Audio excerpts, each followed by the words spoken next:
இந்த வீடியோவில் மரபு கவிதையை இயற்றிய 2 ஆசிரியர்கள் பற்றி தான் நம்ம பார்க்க போகிறோம். ஃபஸ்ட்டு வந்து முடியரசன். இவருடைய இயற்பெயர் வந்து துரைராசு. பெற்றோர் வந்து சுப்பராயலு சீதாலட்சுமி. ஊர் வந்து தேனி மாவட்டத்தில் உள்ள பெரியகுளம். காலம் 1920 முதல் 1998 வரை ஆகும். இவர் பாரதிதாசன் பரம்பரை தலைமுறை கவிஞருள் மூத்தவர். காரைக்குடி மீசு உயர் நிலைப்பள்ளியில் ஆசிரியராக பணியாற்றியவர். பரம்புமலையில் நடந்த விழாவில் கவியரசு என்னும் பட்டம் குன்றக்குடி அடிகளால் வழங்கப்பட்டது. கவியரசு என்னும் பட்டம் குன்றக்குடி அடிகளால் வழங்கப்பட்டது. பூங்கொடி, காவியப்பாவை, வீரக்காவியம், முடியரசன் கவிதைகள் முதலிய நூல்களை இயற்றியுள்ளார். பூங்கொடி, காவியப்பாவை, வீரக்காவியம், முடியரசன் கவிதைகள் முதலிய நூல்களை இயற்றியுள்ளார். பூங்கொடி என்னும் காவியத்திற்காக 1966 தமிழக அரசு வழங்கியது. தந்தை பெரியார், பேரறிஞர் அண்ணா ஆகியோரிடம் நெருங்கி பழகியவர். ஜாதி மறுப்பு திருமணம் செய்தவர்.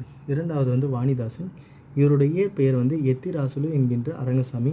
பெற்றோர் அரங்க திருக்காமு துளசி அம்மாள். ஊர் புதவையை அடுத்துள்ள வில்லியனூர். காலம் 22/7/1915 முதல் 7/8/1974 வரை ஆகும். இவர் பாரதிதாசன் பரம்பரையானார். இவர் கவிதைகள் இயற்கையின் அழகை எழிலுற காட்டுவதால் தமிழகத்தின் வேர்ட்ஸ்வொர்த் என்று அழைக்கப்பட்டார். தமிழகத்தின் வேர்ட்ஸ்வொர்த் என்று அழைக்கப்பட்டவர் வந்து வாணிதாசன். கவிஞாறு, பாவலர்மணி என்னும் பட்டங்கள் பெற்றுள்ளார். ரம்மி என்கின்ற புனைப்பெயரும் உண்டு. இவர் தமிழ், பிரெஞ்சு, வையகர முதலி என்ற நூலை வெளியிட்டு உள்ளார். பிரெஞ்சு குடியரசுத் தலைவர் செவாலியர் விருது பெற்றவர். அப்புறம் பிரெஞ்சு கையறு முதலி நூலை வெளியிட்டவர்.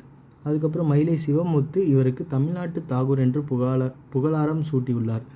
மயிலை சிவமுத்து வந்து தமிழ்நாட்டு தாகூர் என புகழாரம் சூட்டப்பட்டுள்ளார்.